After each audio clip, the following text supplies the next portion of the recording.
How do? How do you? Tony Wilson. Yes. Yes, indeed. Tony is a Farney lad, Farnworth. Is Farnworth classed as Bolton, or is it between Bolton and Manchester? It's Boughton. You've got to get it right. Boughton, sorry. Well, is it Boughton? Boughton. It is, yeah. So Tony's got in touch with me. A little bit of channel news from the start. This is my full-time job now.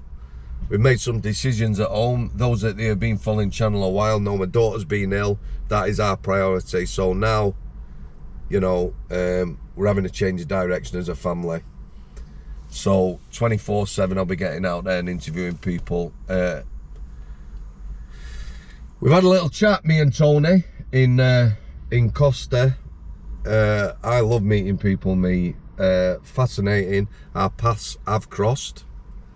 I recognised him straight away. He's picked out his 20 questions. Going to ask him, for those that are new to the channel, the 20 questions are by way of an introduction. At the end, there's a few longer ones today I want to ask Tony about. He don't know what I'm going to ask him. Just going to drop it on his toes. But we're going to do his full story over the next couple of weeks, including growing up in care, which apparently was a wretched time. It was. This lad was, I certainly would not challenge him now, but he's a fighter. Ex-fighter. The nose is a giveaway now. I'd have definitely put you down as a boxer. And half an ear is maybe another clue, eh? He is well spoken, Tony. He has had some sort of life. He also was an IPP prisoner. We're going to cover that at some stage. Still on. And he's still on licence. Still has to see probation. The IPP sentence for me and a lot of people, absolute torture for people. We'll go into that in depth because he's got some knowledge, this lad. So we'll do 20 questions, mate. Then I've got a few longer ones. Yeah. And away we go, yeah? Yep. Okay. First question. Some of these are a bit tough, Tony. Yeah, it's okay. Like I always said to people, you know, if you're uncomfortable talking about anything, you don't talk about it on here. It's out of interest. So what damage do you think you've done to your loved ones going to prison? Obliterated it. It's not just, yeah, obliterated my whole family. I had a son, he was 6 years old, and I chose drugs over him. So, and yeah, it's not been good. Are you in touch with your son? I was, but he's 33 now. Things didn't work out, but I'm still in touch with my granddaughter, his daughter, and I seen her the other day. So right. At least I'm in touch with my granddaughter. So never say never, mate, eh? No. Again, this is okay. I'm just going to fire away, Tony. If you could turn back the clock, where would you turn it back to? To the first time I took drugs, and I wouldn't take them. Good answer. What turned you to crime? Well, my crimes at the beginning were usually violent crime, fighting, sticking up for myself, fighting bullies. So it was that. But if you're talking about thieving and making money dealing drugs, that was due to becoming addicted to drugs. I'm just going to tell you two people who I know. one we've talked about, who Tony grew up with, went to school with. I asked him about Tony. She said, KK, that he had an extremely tough childhood. He had a bit of a crush on her at school. Yeah, but she had nothing bad to say about him. The other lad, he said he's another Farnworth lad grown up. He's a couple of Well, he's quite a bit younger than you, Tony. But he said he's not someone you would want to come across. So I asked him, you know, quite definitely, was this lad, i.e. yourself, a trouble causer? He says, not as I remember. However, you know, if you have a name, a bit of a reputation, then people are going to challenge you, aren't they? Yeah. And he pretty much said that. He said, you know, he's not someone who's going to go in somewhere looking for trouble. However, if someone brings trouble, then he's going to deal with it. Do you think that's a fair assessment? Yeah, it is. Yeah, there's only one person who I hurt who was an innocent, who I still to this day regret. Do you know what? I was going to ask you that at the end. So do you just want to... Wait. Yeah. Do you want to... No, do you want to expand on that now? Well, I can expand on it now. I believe that I've never had a fight or hurt anybody who hasn't tried to hurt me first, yeah? Yep. I've never... That's the way it was. Now, this particular time I was in Samworth, on the bus station, there used to be a kiosk, and a firework came flying over the kiosk and blew up about 3 feet from my face, and it made me jump. And I got angry straight away because I hated fireworks anyway. Yeah. I run round the kiosk and there was a lad stood there on his own, and I just set about him. You know, he didn't have a chance. He didn't even have a chance. You know, I just bump. And he's on the floor, and then the bus driver opened his door and he said it wasn't him. It was them 2 kids over there, and there were 2 kids further up near the market, yeah, laughing. And then I'm like, sorry mate, sorry, just leave me alone, go away. And to this day I still regret that. How old were you then? I was about 18. Really? Yeah. So over 40 years? Yeah. Fair dues, mate. Fair dues. But any old school from Samworth will know what I used to be like. If you had 3 wishes now, without going into it, you know... What would I wish for? Yeah. That there were no drugs on the earth, that there was no hunger, and that everyone could be happy. Very noble, mate. Very noble. I'm learning a lot about you already, really. We've had this little chat, haven't we? Yeah. We've talked on phone and we've messaged each other. Would you give anyone during your prison career credit for helping you? Yeah. A few of the staff, Josie, that used to be in the cleaning shop. I was with her for 2 years in the cleaning shop in Strangeways. Let me tell you who Josie is. So we used to have some workshops. There's still a few at Strangeways now, but not as many. So people probably won't understand. You did a proper cleaning course in there, didn't you? Yeah. An industrial cleaning course. Josie, what would you say? She was shorter than 5 foot? Yeah. Yeah, but she was 6.5, 7 stone wet through. Yeah. You didn't mess about with her, did you, mate? No, I was always respectful, and she liked that. Her aim was to train lads, some of who didn't want to be there, to industrial level at cleaning, which is some. I know lads who have gone away and made a career out of that. Yeah, it was for me purposeful activity. Maybe not everyone saw it, but like you said, you've got fond memories of that. Lads. Yeah, I have. Yeah, and the actual workshop, because I was there 2 years and I did my teacher trainer in the end. I became a teacher trainer where I could actually test people in all aspects of industrial cleaning. That's from the basic, which is what the lads had to do to just get a landing cleaning job, right up to teacher trainer. Was Guy with her then? I can't remember Guy. Lad who had his ears pierced. He might have been. I just remember Josie. Yeah. But, not good with names, are you, mate? No, I'm not. I'm not good with names. Which is fine. That's when I asked Tony to send me a picture. That's where I knew him from. He was on K-Wing when I was there. He was in the jail when I was there. But I used to work. One of the K-Wing jobs was November 4. It's a roving patrol, and I used to be in them workshops because I knew his face, but I couldn't place where from. Yeah, she's a good one. She was. Does going to prison make you a better or worse criminal? Well, in my experience, it's just par for the course. I don't know if it made me better at anything. In the 80s, it owned me fighting skills because I was always fighting, so I suppose it made me a better scrapper. Which is your early career was all around fighting, wasn't it? Yeah.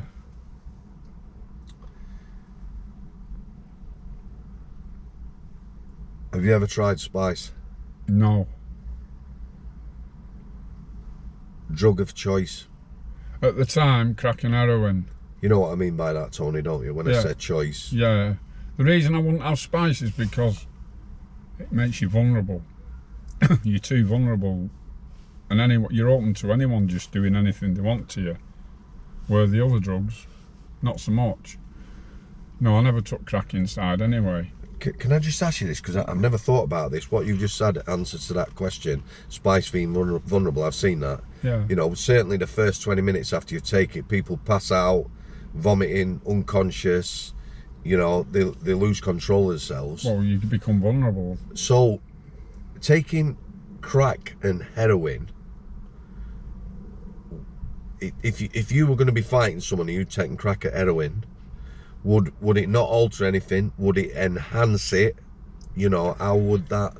Well, I mean, when I was actually at my height of dealing drugs, I've had people come through my door when I've just had me heroin and crack, and I fought 6 of them off on my own at one time with 2 knives, and they went scarpering.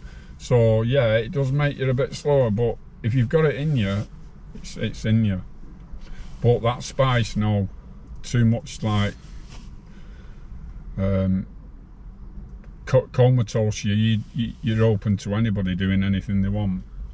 You've mentioned Josie. Any actual prison officers ever help you out? Yeah, one in particular, and I'm really sorry I can't remember his name, but he was an SO. He was on the voluntary or mandatory drug testing. And when I first went in, I was obviously on crack and heroin. Yeah. I'd been for 25, 30 years. And when I got my IPP, I had to stop. Yeah. So I did my rattle, and I knew loads of people. Just tell people who don't understand what your rattle is. It's when you're coming off the drugs, and it is bad. Methadone then, was there? No, I was on methadone, 70 mils. There were no methadone in prison. Yeah. So I had to do a 6-week rattle, and I didn't sleep for 6 weeks. The doctor kept saying, "Oh, that's impossible." No, it's not. I didn't sleep for 6 weeks, and it was horrendous. But I had one voice here saying, "Come on, you can do it," and I had another voice here saying, "No, I can't handle it." But I did it. I soldiered it.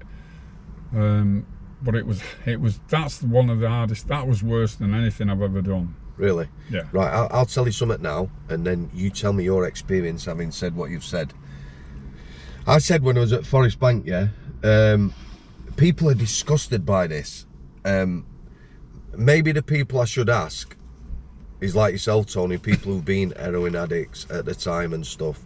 Right, at Forest Bank at that time, the early years, there was no methadone, yeah? So they had DF118s. They would come in, they would have a week's worth of DF118s, however that works, some inhibitor or whatever. They would do the rattle, like you say, a proper detox. They'd be behind the door most of the time, and people found it hard. Lads have told me one of the things that sort of made them think about crime was the fact they didn't want to come into prison and do the rattle because it was hard. And I did physically see lads come in who I knew well, who would leave prison 6, 7, 8 months, 12 months later, having put weight on, fit and healthy, eating, going to the gym. On methadone, I never saw anyone do that. I never saw, they all come in looking ill, and no matter how long they were doing, they all went out looking ill. Now, it's not for me to say whether that's against human rights or not, giving people methadone, and people shouldn't be left to detox, because that's what it is, isn't it, on their own.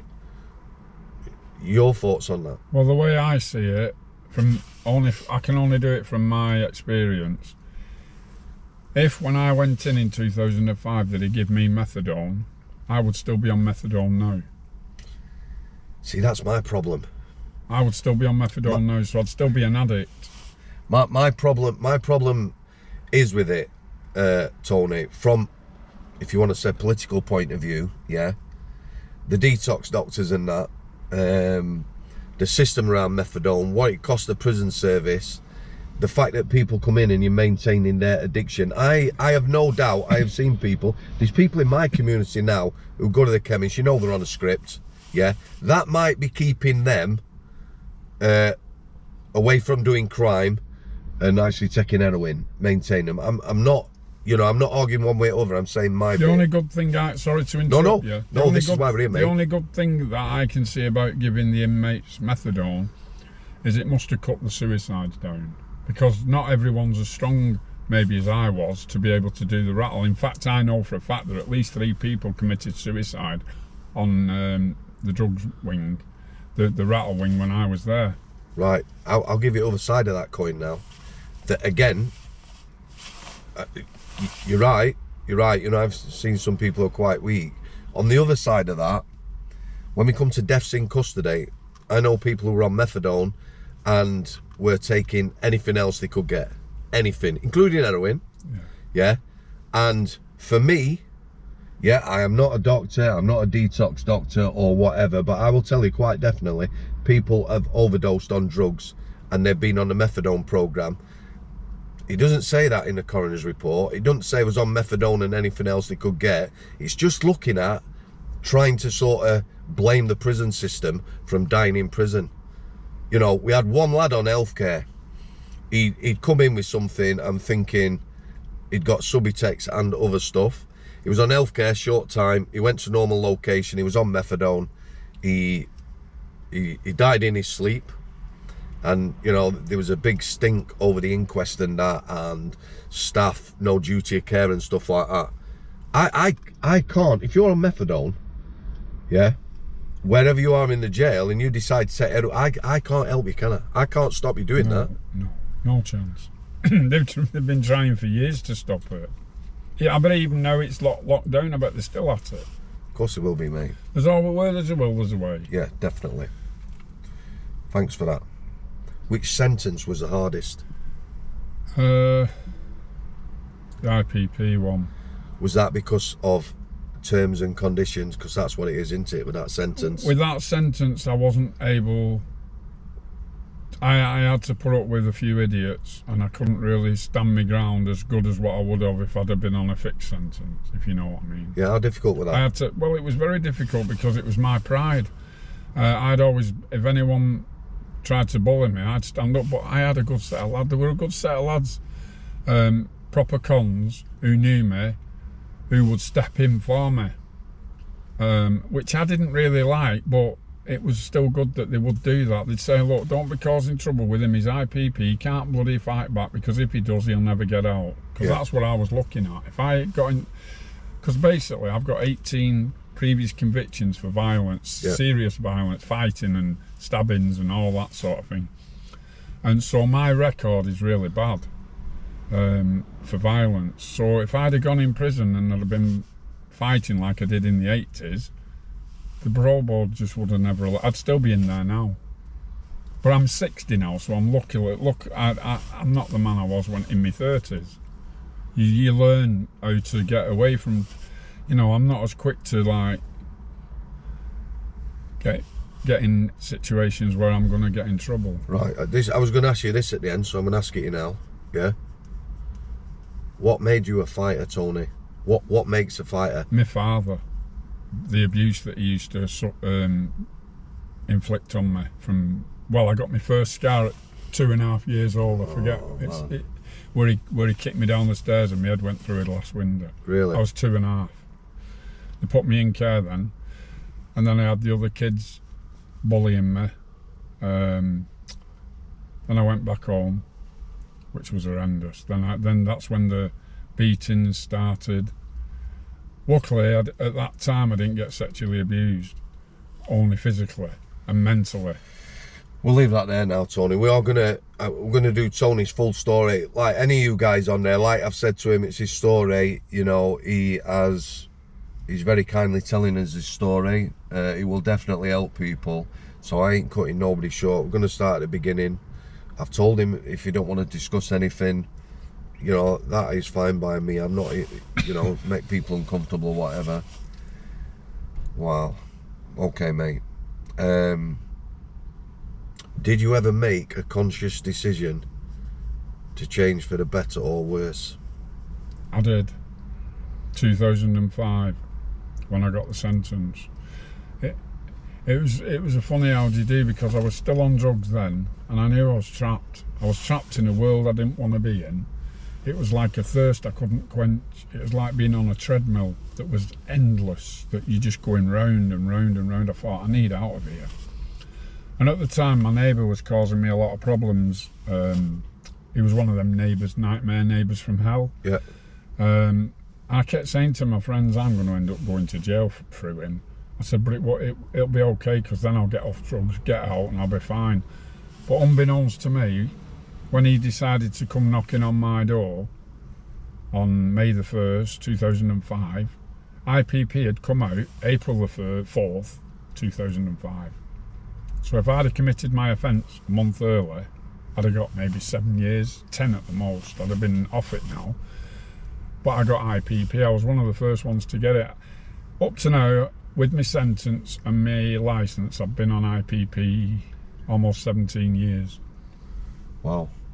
Just in the simplest terms for people who might not understand, you know, we're getting a few viewers from other countries and that now, Tony. What is an IPP sentence? It's an indeterminate public protection order that the judge gave me. He gave me a 3-year 2-month tariff, which I ended up doing 8-year 2-month because of the violent offender courses I had to do. And I spent 4 years in Strangeways waiting to go to this jail to do these violent offender courses. I then got out, and then you're on licence for 10 years. After 5, you're allowed to apply for your supervision to be squashed. I'm still on supervision. Explain what supervision is, Tony. Supervision's when you go to probation. When you first get out, you might go every week, then every 2 weeks, then every 4 weeks. At one point, I was only going in every 2 months, and then a few weeks ago, it was every 3 months. But probation changed back from private to the government, and they've squashed all that. Now I have to go in every month again, and I'm still so on. you're on 4 times a year, and now you're back on 12 times a year. Yeah, and it's cheesed me right off, because I should have been off supervision years ago, but I'm still on supervision 9 years after. But I'm not bothered anyway. But I'm up in front of the parole board next year, and that's when I can apply to have my licence squashed. I want to ask you something now, because we use the word there, which probably suggests something it's not to me, or probably suggests to other people. To me, it don't mean what it's supposed to mean. Supervision, probation, supervision. That's when you go in. Yep. They're not supervising you, are they?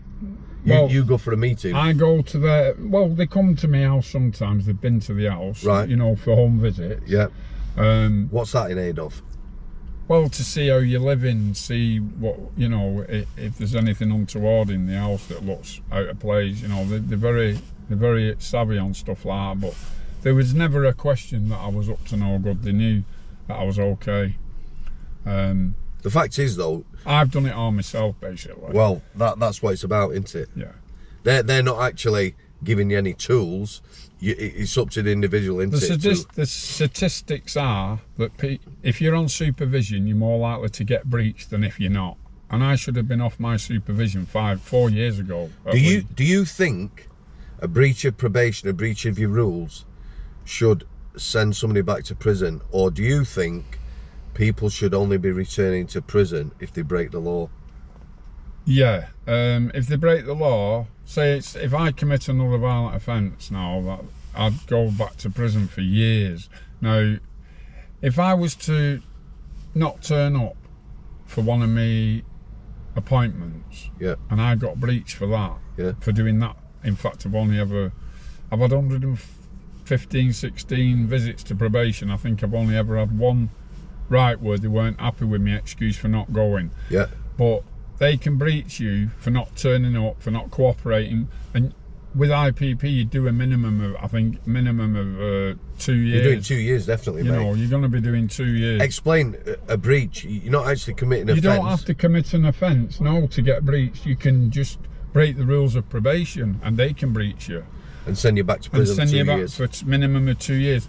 But what I'd like to tell all IPPs out there that might not know this, I was released in 2013. I'm 9 years on licence. If I were to get breached and go back for 2 years, when I got out, I wouldn't have to start the 10-year licence again.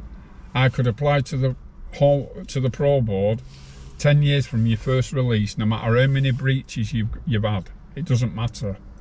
And that's what probation aren't telling certain clients. You could have been on IPP, done 6 years, get out, done 5 years on licence, get recalled, and then you might not know that you don't have to do the 10-year licence again. You just do the 5, and you can still apply for your licence to be squashed no matter how many recalls you've had. Not many people know that. It's fair to say, we'll go into it that you've actually, let's put this the best way we can, you've actually had to correct probation on some of the actual rules. Yeah, and it was a hard fight, but yeah, in the end, they've accepted now. What that was based on was when you get your IPP and you get released, you've got 10 years on your licence before you can apply to the Pro Board for it to be squashed. But in halfway of that, you can apply to the LIFA panel, which is head of probation, all probation management, your supervising offender officer, to have your supervision squashed. Now, I know there's people out there who've had the supervision squashed who think they've had their licence squashed, and they haven't. The Pro Board are the only people that can quash your licence, and this is where the argument came up with probation.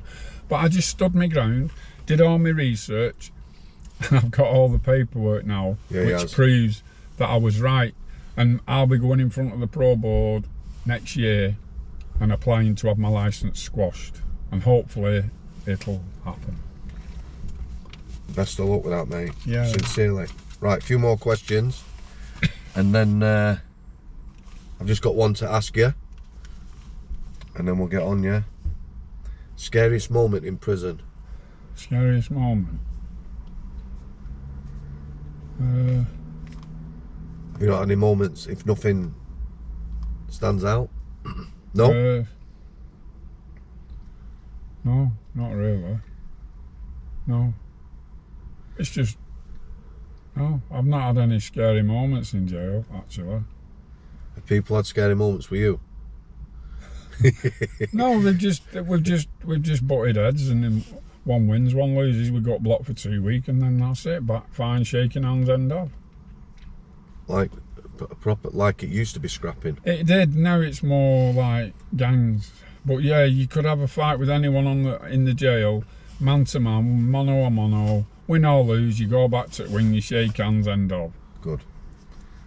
Were you treated with respect and dignity in prison? On this sentence, yes.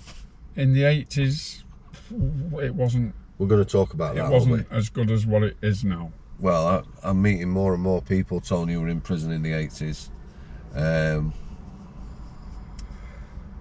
Do you know the frustrating thing, right? I accept bad culture.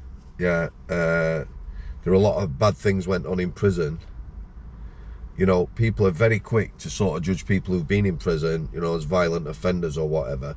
However, for me, if you're part of a mob, you know, mob rule, which is a thing, it is a proper thing. Yeah, it was. You know, pack animals, it is a thing.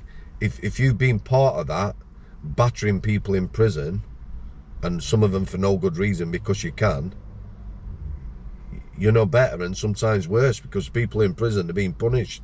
People have battered people for years and never been punished. Yeah. Shouldn't be above the law. And I see them when I watch the old Strangeways riot films, and I see officers, and they say, "Oh no, we weren't violent." I know. Used to say, I screamed and shouted at the telly. My sister said, "Bloody minute, Tony, what's wrong with you?" I said, "That lying bastard." Excuse my French. No, you're all right, Tony. He's a right lying Well, I mean, nowadays they have control and restraint, and it is more humane. Them days they'd be in with feet. Yeah. They'd twist you up so that they were nearly breaking your bones. Your head would be bouncing off the stairs, banging into the wall. They never watched your head whatsoever. Yeah. How they didn't kill anybody is beyond me. Well. But yeah, it was mainly, I think, what caused the problem more than anything was they had alcohol on site, and you'd see them coming back pissed as. I have spoke to the officers who don't want to be named. Are completely even all these years after. John Sutton, I don't know whether you've seen anything. John G. Sutton, yeah, John G. Sutton. Yeah, you know, he said he got attacked by a geezer on Christmas Day who went out and had a skinful. He said to the lad, he's giving him a squeeze. I ain't got time to go home and see my family. You can go and see your family, spend an hour with them. The guy went to the club, got pissed, come back and attacked him. I can remember a few officers, but Mr. Sutton now, he don't look like probably what. No. The name rings a bell. No, it wasn't nothing like. He's actually, you can find it on YouTube, Strangeways documentary circa around 1980. He's actually on there arguing against the union and the #1 governor. Well, so, I first went to Strangeways in 81. December 1981, yeah. And I was there from 81, and then I did another sentence in 84 to 86. So I spent all the 80s more or less in Strangeways. So I know what it was like in them days. Yeah. And I had me running with one particular officer. I forget his name. But we'll discuss that. Right, this might seem a strange question with what we've had, but I'm going to ask it, and then I've got another one to ask you. Was prison good to you, and without it, wouldn't you have been where you are now? Does that make sense? Was prison good to me? It gave me structure, but I had to do it myself. You've got a choice when you go in prison. Yep. You can either toe the line, which I had no choice, or you can go on D-wing and K-wing and go on the dark side and enjoy, you know, get into debt, or, you know, not get into debt, run things, or go into. And it's not good to you, know, because it's your choice. If you keep your head down like I did on this sentence, I had to. Yeah. I didn't have one fight. One person caused trouble with me, and it was the lads on the wing that sorted it because they knew my position. Yeah. So they argued your case and said, well, they said, listen, don't be causing trouble with him when you know he can't fight back because of his situation. You're not the first IPP prisoner who has, you know, a lot of lads have said, you know, you've had to walk away, turn the cheek. Yeah. One said, I took a good kicking, didn't raise a fist because I knew if I did, you know, that was. Well, that's why I got put onto K-wing from A-wing, because this guy wanted to borrow, because he knew I had loads of baccy. Not that I was barrening it out. Is this on your IPP sentence? Yeah, I was a smoker. Yeah. Come on, T, you've got baccy, just lend me half ounce, and I refused to lend it him because he was a heroin addict, and I thought, no, I'm not doing it. I'll not get it back. And he smacked me in the gob. But the officers saw him hit me. Yeah. Saw me grab him. Yeah. And I could have just obliterated him if I'd have wanted, because once I had hold of him, he knew that I had him. Yeah. But I didn't retaliate. I just kept hold of him. The officers came in. I held my hands back. Anyway, we got adjudicated. But I know from later that some lads had gone into his cell and said, you better tell the truth of what happened. Yeah.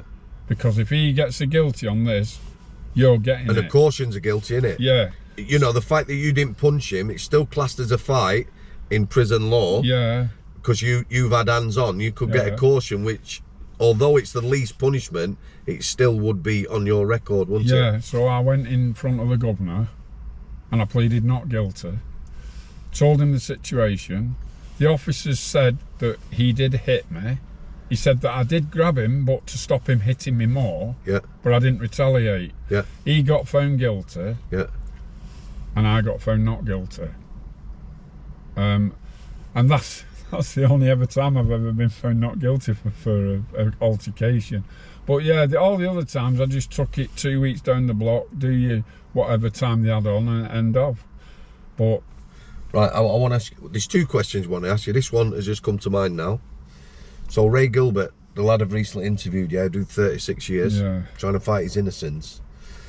So a comment on the video, it said, somebody with, it was a negative comment, but you know, if there's going to be a negative comment, that's fine. It said that Ray was no angel. So first of all, right, 36 years, every single day, Ray wasn't setting cells on fire, protesting, assaulting staff. Yeah. What I do want to say is, 1981, same as you, Ray was in Strangeways. He was down the block. He got a beating. He was subjected to racial abuse. People have to understand, don't they, that people like Ray... I saw the racial abuse. I've seen it firsthand. These prisoners, some are going to take it, some can't stand up for themselves or are too fearful for. Other people, like Ray, are going to say, if you're going to talk to me and treat me like that, I'm going to kick back, aren't they? The only prisoner who I never seen getting racially abused by the staff was, I don't know if I'm allowed to say his name, or I still talk to him now, even to this day. I see him all the time. Delroy Showers. Now, only old school will remember Delroy, but he was the daddy of the jail back in the day. Yeah. He had his own cell. Everything you could want, he had on his windowsill. Yeah. He was one of them where we was in the... And why didn't they racially abuse him? Well, he was a millionaire. Yeah. He had a lot of pull. Yeah. Plus, he probably could have fought 6 or 7 officers on his own. Yeah. And he weren't one for not, you know, he could have arranged things outside. He was a gangster. He was a gangster. He's not anymore. He's settled down now. But yeah, like back in the day, yeah. He wasn't to be trifled with, and I never saw anyone racially abuse him, inmate or staff, ever. Trifled with. You're very polite, you, Tony. You know, for someone who's been a scrapper, and I have absolutely no doubt, trifled with. Yeah, even I wouldn't have trifled with Delroy. Do you know what he's? Even I wouldn't have messed with that guy. Listen, everyone has passed, don't they, mate? So people need to acknowledge, don't they, that some of these people, the abuse and treatment they received from the prison system, it was horrendous. I seen it firsthand, and they were not, you know, like you said, it was mob culture. A lot of them were racist. A lot of them were in. Was it National Front? National Front. Yeah, days. John G. Sutton. You know, definitely. You just knew. And you knew if you was to go down the block, I was down the block all the time. Yeah. But because it was for fighting, I never sort of was wrong to the staff. It's because you right. Explain that. It's if you were down the block for fighting staff or assaulting someone, I'd have got battered. Yeah. Yeah. But when I was down there just for fighting inmates, yeah. As long as I didn't cause them a problem, which I didn't, I did do me 2 week down the block. In fact, I learned how to juggle with my socks down there. I did that long. I used my socks to learn how to juggle, and I can still juggle now. My granddaughter loves it. Oh my lord. So I never had any problem with the staff. They, you know, I've had many a fight, gone down there, they do the checks, check me, check them, you know, and then you go in front of governor, you get your 2 weeks down the block, no canteen, none of this, and then, but you're having cigs sent down anyway, but, so I never went without a cig. In alt blocks I did. But yeah, the staff, I mean, you did get your decent staff in the 80s, then it weren't. Well, thank you, Tony. Do you know what they weren't? Look, John G. Sutton tried his best. He has said quite definitely there were lots of good people. Some people will say, if there's wrongdoing going on and you don't address it, you're as bad as it. But if all the good people had left, that wouldn't have been good either, would it? So some of them were just dogs. I don't want to name one in particular because I don't want to name names, but his name began with Mr. D, and he was a dog. He wasn't really much into assaulting people. He just talked to you like you was a piece of shit. Right. Yeah. Yeah. He looked down at you. I think he's still there now, or he was when I was there in 2005, 6, 7, 8, 9. I was there too. So, final question. Yeah. Yeah. Toothpaste. Tell me about toothpaste. Well, is this 1981 again? Yeah, this is about. Right, tell me about toothpaste, mate. I think, what wing was I on there? It don't matter. I think it was B wing. Yep. I'd just been moved. Is this your first sentence? No, no. My first ever time in prison was Risley in 1977. Okay. I was put on remand. But yeah, this is my first ever sentence, and I got sent to Strangeways. Yep. 3 years for wounding, a fight in a pub. So I get in Strangeways, and I'm on the YP wing, fighting every day. They finally reclassified me as an adult, even though I was only 20. It is rare. But explain what that means, Tony. Sorry for interrupting me. It's when just so they I know. wasn't an adult, but I was 20, and I was going to be an adult in about 9 months. And I've very few problem children. The youngest, we had to have him down the block when he was 17 till he was 18, come to Forest Bank. He was put in adult jail at 17, so we had him down the block till his 18th birthday, and then he went on normal location. He didn't last normal, he was back to the block. But the men before the time, aren't they? They're problematic, and what they see with you, because you are you were, because you were violent, putting you on adults, which is more settled. It is, yeah. I didn't have hardly any fights. And really give you a squeeze, didn't it? Yeah, it did, because I was fighting every day with one knobhead, or excuse the phrase. Tony, you've been very polite, There's mate. a lot of gobshite knobhead bully boys, and it was always them that I looked for. Yeah. But yeah, this toothpaste. I was on B wing. I'd just been reclassified.